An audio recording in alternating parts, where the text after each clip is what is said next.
What's up, guys? This is Sean and welcome to another episode of the Interviews podcast. And this is to continue the momentum that we built, right? Unfortunately, for the pandemic, we are trying very hard to suit, and I hope everybody is safe at home, right? Trying to stay as positive as possible despite all the news that's going around.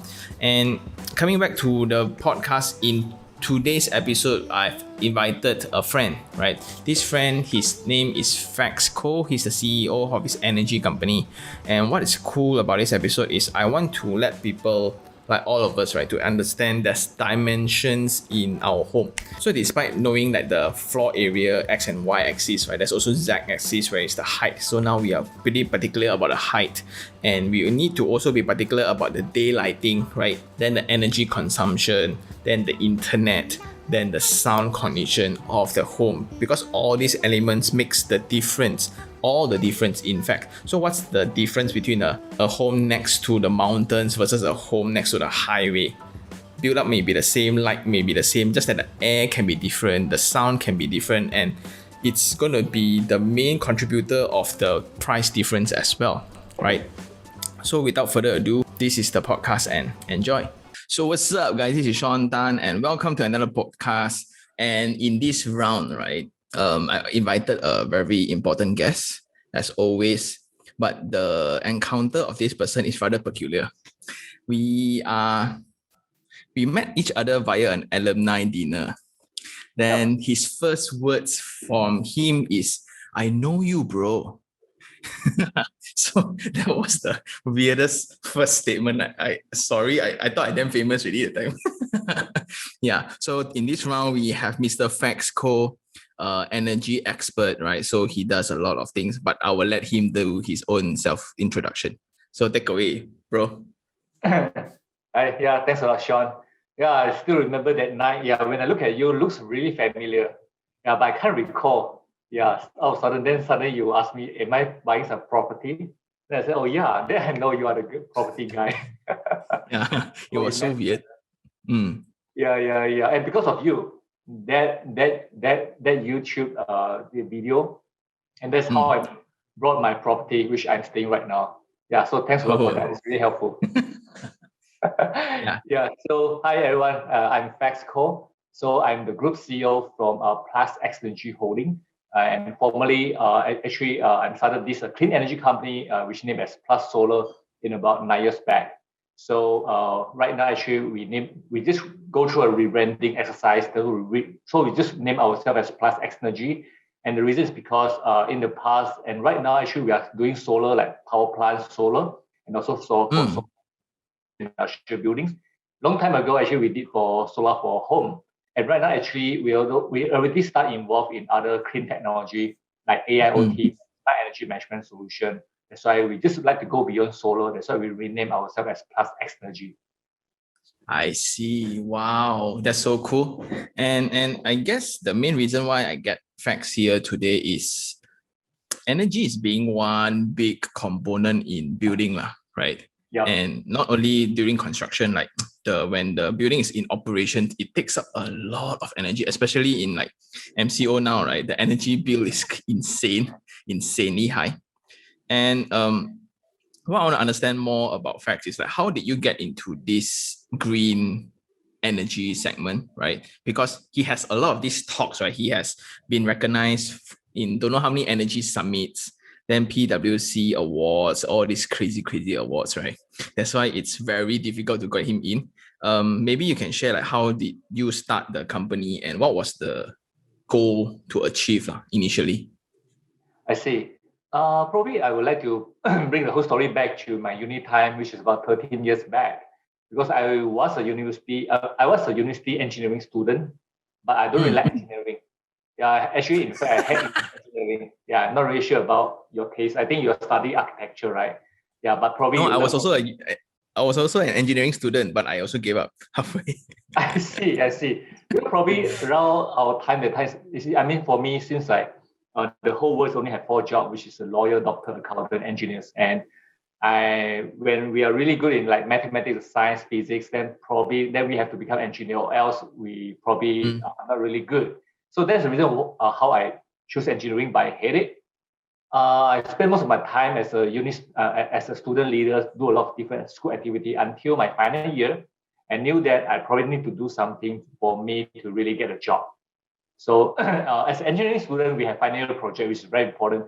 So I just choose one of the project looks exciting and come with a lot of future possibility, which is about solar energy. And that's how I started my journey in clean energy. And after I finished my study, I just positioned myself as a new energy solar guy, solar engineer, because Malaysia don't really have a talent in this field. So I managed to get the job and I found a lot of my passions because I found out the whole world, right, is moving towards to clean energy, to this direction. And when I visited Taiwan for internship for like about 3 months, actually I found out the whole global financing institution is also moving their investment from traditional energy to clean energy. So I knew this is a really huge future, and I started to have a lot of these passions and also a lot of this idea about what can I do in this industry. So that's why after 4 years of working as a solar engineer, which I learned from a Japanese and also Germany solar company, then I started my business in end of 2011. Yeah. So that's the whole things that how I get started the business. But then when you start, right, like back then I also had this idea where, because I study architecture, and one of the main thing is like there's this building code MS1525 that we need to follow to calculate the efficiency of the window, the direction of the sun. That one is one of the worst subject ever. Then we started to be a bit more conscious, and because it's so important that that kind of subject was included into our syllabus. Therefore, engineers also need to be, architects also need to be good in maths, which kind of suck. Like a lot of my classmates all cannot make it because of that subject. So from there on, so I've also ventured, because like the entrepreneur side of me for a while tried to do solar farming.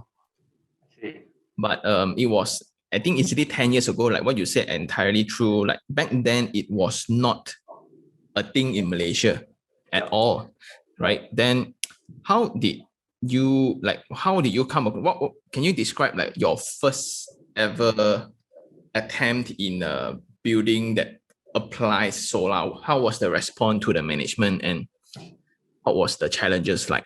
Because to me, I tried convincing myself to put solar panels on my house, right? It's so difficult.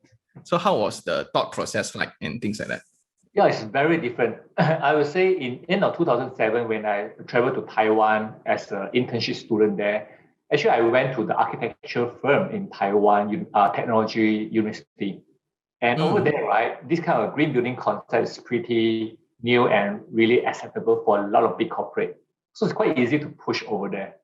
And I really like see how those architect students, like they study about the sunlight, window, lower down energy consumption, and put solar as energy generation. So that's what happened in Taiwan. But in Malaysia, back end is really, really not really there, especially when I back to Malaysia and started my career as an engineer before I started my business. Everyone, the first question usually they will ask is about ROI. I mean, the payback periods. And that time, I think it's about like 15 years, 20 years for the payback periods. And everyone just, okay, forget about that. I mean, we are here for business, not really for for environment. I mean, the Asia people mentality especially the business person mentality. Yeah. Yeah, like seriously, like 15, 20 years, right? The building won't. And is it true that our energy cost is still low in Malaysia? Yeah, I would say that's written in like about 13 years and 12 years back. Actually, the solar system price is pretty high at that time. And Malaysia, actually, we are enjoying one of the lowest energy costs in the world, and it's pretty low. So that's why it's quite difficult to match with, for you to have one-to-one offset, that kind of concept. So that's why by 2012, right, the Malaysian government, in order to promote more people to go for renewable, especially like solar, they come up with a program called feed-in tariff. And feed-in tariff, right, able to shorten up the whole process of the pay period from 15 to 20 years to about 7 to 8 years. 7 years to 8 years. And they managed to turn the solar as expenses into investment with quite a sexy internal rate of return, like IRR, like about 15%, 20%.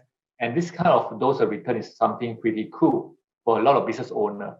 So because of this feed-in tariff policy, so the whole Malaysia, I would say the business, a lot of business entity, they all really focus and would like to invest in this renewable energy and especially in solar, because it's no longer expenses. It's something about business. It's something about a sexy return on investment. So it's something really good. And this actually make a lot of business entity, they are really like to invest and go with solar. So that kind of situation, right, started in 2012 until 2015.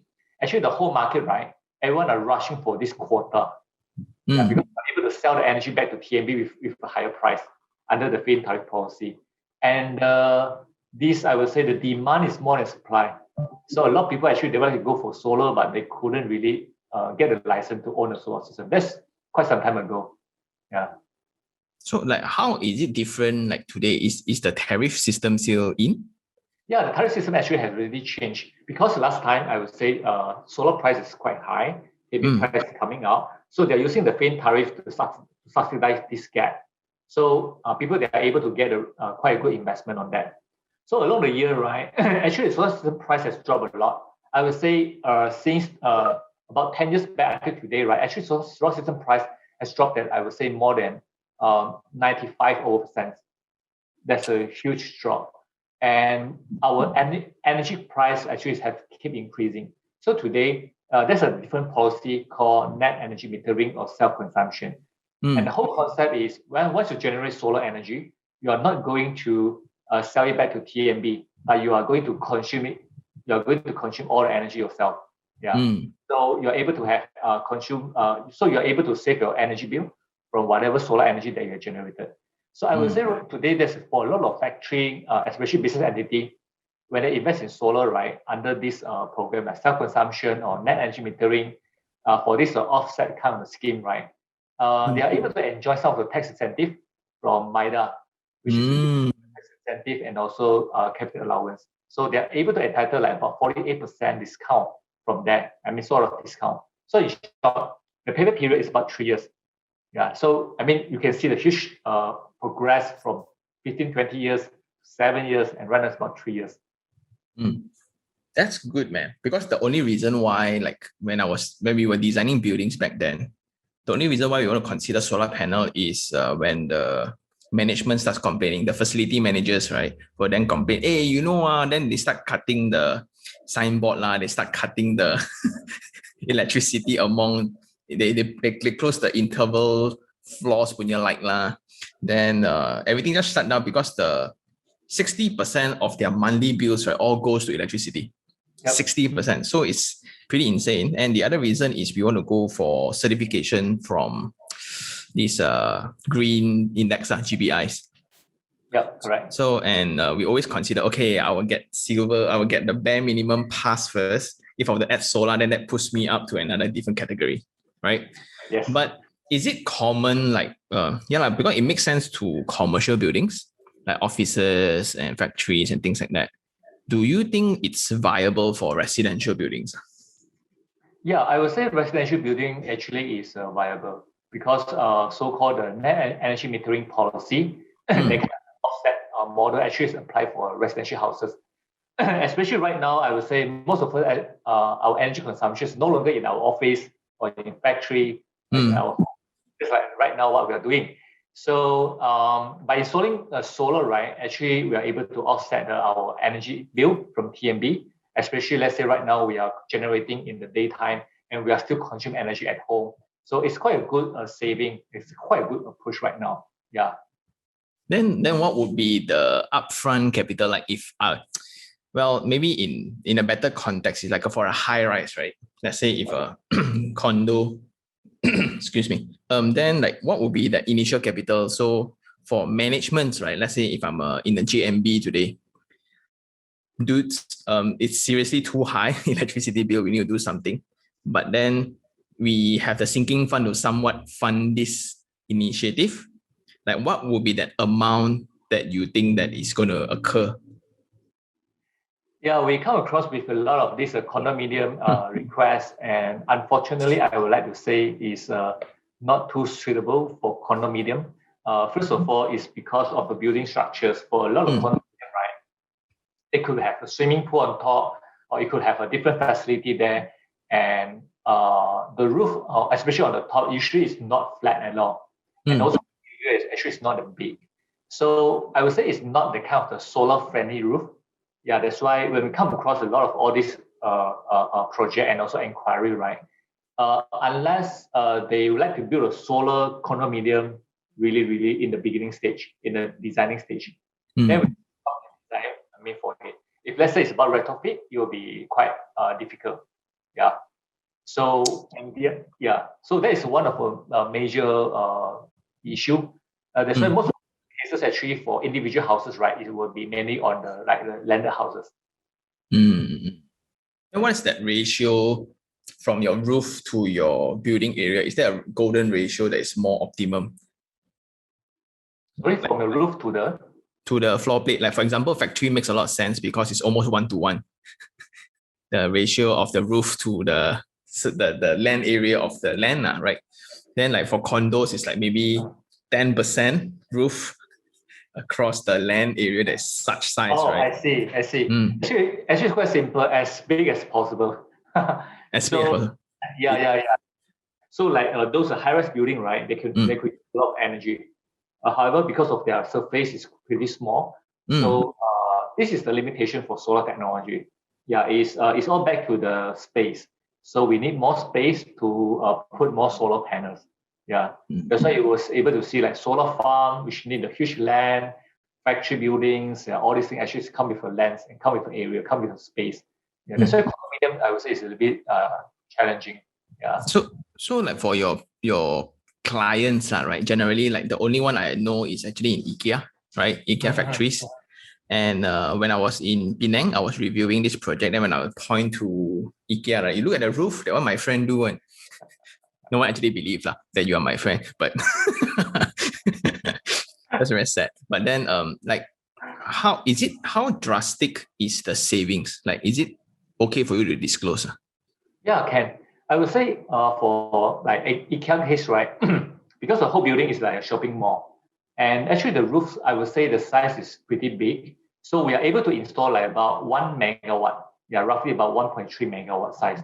It's quite a sizable capacity for building. However, because the whole Ikea, right, they consume quite a huge energy, especially their mall. They have an aircon, people travel around, shopping around inside it. So that's why it's only able to save for like 10% of energy. Yeah. Okay. However, if let's say, just imagine, this is not a shopping complex. It is just a warehouse. Yeah. So potentially, the similar solar power capacity, it could able to save maybe up to 50% or up to 90% of the energy. So it really depends on the demand side and the supply side. The demand side will be on the energy consumption, how much energy that you are sucking. And on supply side, it depends on the roof area. How big is the roof area and how many solar panels that we can install and so to place on the roof. That's so cool, man. Because the main reason also I get facts here is a lot of people think from construction point of view, right? It's always contractors, structural engineers and architects, right? But what a lot of people, like maybe the next guest is going to be an M&E engineer. So because now our conversations during design also involves a lot around M&Es, right? And like if you were to really like retrofit a solar panel system into your landed house now, not that easy also. Especially it depends on the structural elements of the house, whether the roof, do you need to redo the entire roof or not? So exactly. Yeah, so I think it's a very important topic that I think the newer like graduates that are in school right now, it's okay to venture into and being an energy expert rather than being a design expert. So I think this will craft out a whole different pathways. How I wish I could just stay a bit longer in solar, because like now if you think about it, right, if I have a piece of land, is it a higher ROI for me to farm solar energy rather than to put like papaya trees, for example? Right. So I think it's going to be very different. It's a very different conversations because technologies, pace, and cost is going up and down drastically. And Coming back to your firm, right? So congratulations on the rebranding. And I like what will your company be doing right now? I see. Yeah, I would say it's something very interesting, and also back to what you mentioned just now about the building energy consumption. So in the past, actually, we are really focused on energy generations. However, right now, what we are aiming actually is go beyond energy generation, which is we have this energy trilogy concept, which is energy generation. After that will be energy efficiency and also energy storage. Yeah. So the whole concept is just imagine a house. You're able to use the energy from solar, which power on the roof. And when you consume energy, right, you have a smart AI and IoT kind of energy management platform for you to consume your energy in a really efficient and a smarter way. Yeah. And last but not least, during the raining time and also, let's say, during the night time, you're able to consume energy from your battery, restore all the solar power in the daytime. Yeah. So that's the concept of what we would like to do. That's the reason also why we rebrand ourselves as X Energy instead of solar itself, because we are go beyond solar. So actually, the whole concept also back to like what you mentioned, the building energy. Actually, once we install solar, right, usually we have an idea that, okay, I'm able to save energy because solar power is there, right? However, actually, this is some of the kind of the, I would say, a little bit different, I mean, from an actual situation. Because actually, we are not really save energy. We are just switching our energy purchasing from TMB Yes. into the solar power source. But Yes. however, for the building, right, for example, like aircon, or I mean, for this condominium or this shopping complex, or let's say a factory, the way of how they use the energy in a not efficient way, the problem is still there. Let's say the machinery, which is the energy sucker, is still consuming a lot of energy. Let's say the aircon is I mean, probably is always really freezing, is really cold, not really based on I mean, for people, crowd situations. It's also consume a lot of energy. So solar actually is just a switching. So what we find out is, yeah, solar probably can save like about 20-30% of energy. However, the remaining 50 over percent of energy problem, right, is still the same. And that's the reason why I would say in 4 years back, we decided we'd like to venture into the AI and also IoT stuff to use all this AI and also the machine learning technology today to manage the building energy in a smarter way. Yeah. So are these services available to only businesses? At this moment, it's only for businesses. So right now, actually, I think we have. Yes, but stay tuned. In the future, definitely, probably I hope probably in the next about next year, or probably latest will be end of next year. We have something out for the B2C markets. Yeah. So so that's why the whole concept is like that. I think we are all doing sport, right? So you do a lot of sport. So actually, at this kind of the smartwatch. And this smartwatch able to measure our heartbeat and understand about our health condition, compared with a marathon runner, compared with our peers with the same age as well. So what we are doing, right, actually is duplicate these things from a human body, measure the heartbeat to the building. That's why when we install solar, right, it comes with our smart meter and also with our smart energy management platform. So we are able to capture all the energy consumptions of a building and help them to analyze about how they use energy. So for all the building owners, right, as what you mentioned, is I would say last year, based on the pandemic situation, we found out the top three expenses for factory, or let's say for commercial building, it's always come from a manpower, raw material, and also energy cost. Yep. That's why what we are helping a lot of business out there, I would say since last year until right now, is instead of cutting your manpower, laying off people, or slashing their salary, why not start from saving energy? Yeah. So as much energy that you can save, you are able to manage your OPEX. Yeah. So this is something that we are helping the people out there right now.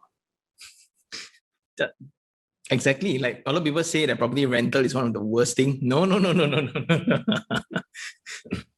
So yeah. That's why I really appreciate this conversation, right? Energy is really another dimension altogether where we do things. A lot of people will still don't know that if the house that you live in, right? And Another concern that I have is also similar to our rate of construction workers' labor, right? Because of their salaries being still reasonably cheap, right? In compared to the international standard.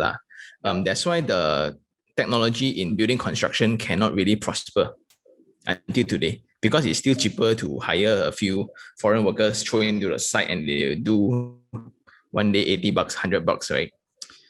Yeah, so I think but I think it's going to be there soon enough. Like personally, when I was really hoping 2 years later when my new unit ready, right, I get to install AI stuff.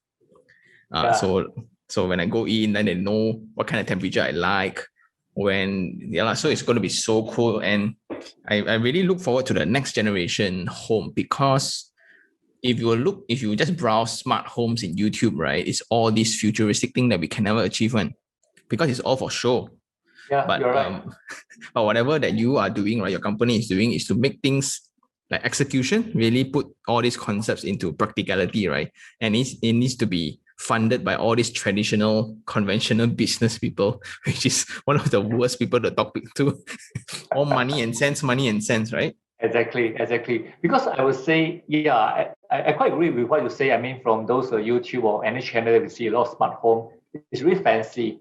But during the bad time, right, actually people they're looking for problems or solving. I mean, they are looking for solutions to solve their problem, to solve their pain point. That's why I would say smart home is really something good to have. That's why what we are focused is about smart energy for cost saving. Especially right now, as long as they are the business owner, they heard about cost saving. They will like. Yes. And surprisingly, to share with you, a lot of our these clients, right? Actually, they're all the locals business owner. They're really open. I mean, surprisingly, they're really open for all this kind of new tech. As long as able to bring energy saving, cost saving. Yes. But now because it also comes with certain tax incentive, so I think that really helps, right? Yes, exactly. Please don't be like the green car movement. They just take away the tax, right? Now no one drives hybrid anymore. Yeah, that's what I hope as well. At least we are able to see more EV on the road. Okay. However, I would say right now, there's also the other trend. Today is also a little bit much better than before. As I shared with you, like about 10 years back, a lot of people actually, when they look into solar, they will think about, I'm not environmentalist. Why I need to go for solar? But today, right, I would say the culture is really there, especially today's like ESG kind of encouragement globally, especially after US, they changed their presidents. It strongly in the ESG. So because of ESG, a lot of people, they started to embrace even more aggressive in the clean energy. And I would say the other one is I see a lot of second generation. They started to become the successor of the company, and their awareness about the sustainable energy, or let's say the sustainability stuff, right, development is really really strong. That's why the buy-in, I would say, is much better than before. So I also hope that because like when we see the brochures like time, this one is a smart home when you buy, right? Or the property comes with a smart system. Like what is so smart about the lights turning on themselves? It's just a sensor. So this kind of like whatever. Like I really look forward to whatever that your company is coming out with, and hopefully like by the time I step into the house, the langse, what's langse, or the curtains actually opens and close in accordance to the orientation of the sun and things like that. Or then maybe so that's my definition of smart home, right? And we even put sensors to, this is theory, we put sensors on the floor, so when there's an impact that happened, right, there was a burp, they will beep certain things in the house. So but that one I scored a quite high mark for that, but it's all in theory. So until a company like yours come, right, yay, so I get to see that in my own actual house, hopefully right? And coming to the house topic, right? This is a segment where I ask all my guests your first property story, like from an energy expert, right?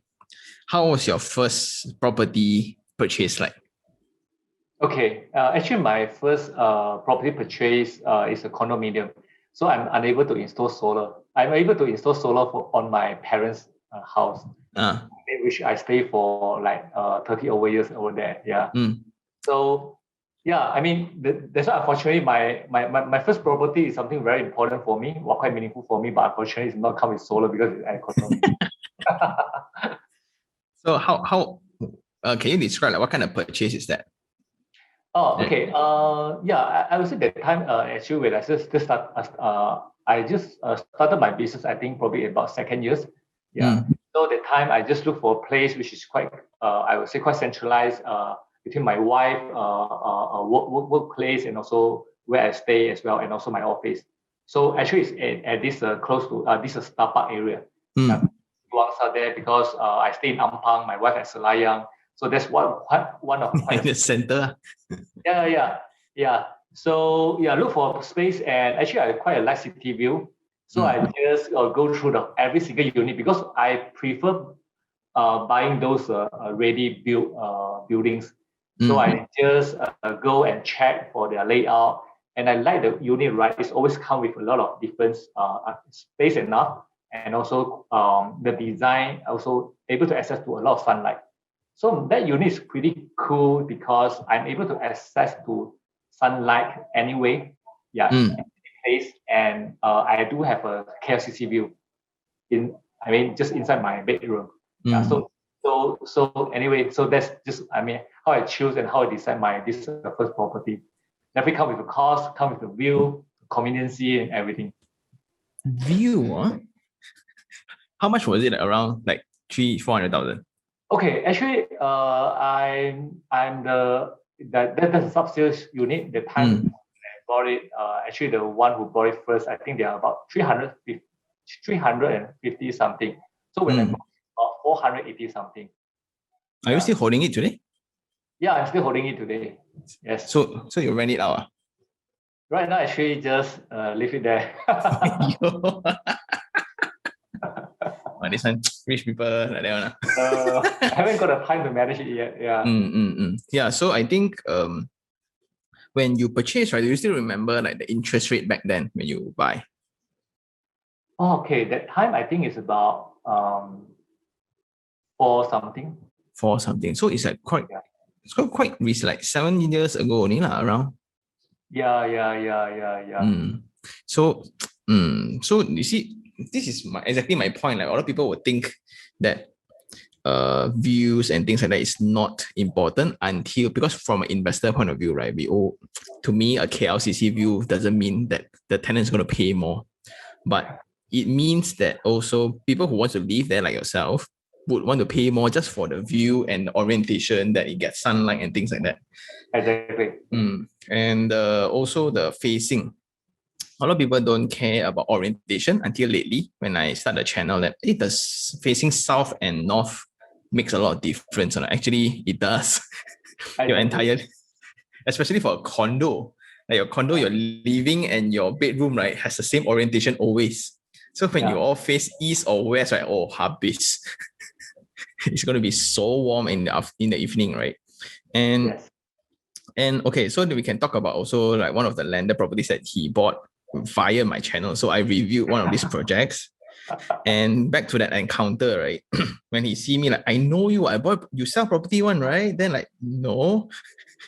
Then because I didn't know who was Frax, then he told me that because this property is quite expensive. Then like, oh, I bought also one, like, hey, very expensive one, hey. Then like now he is actually enjoying. And are you installing solar on this house? Unfortunately, this house, the roof, right, is not suitable for solar. Yeah, because it is a RC reinforced concrete roof, and it's quite. That come with a slope. So I couldn't like penetrate to the roof, or else you will have a leakage. Yeah. So unfortunately, this house I also couldn't install solar system.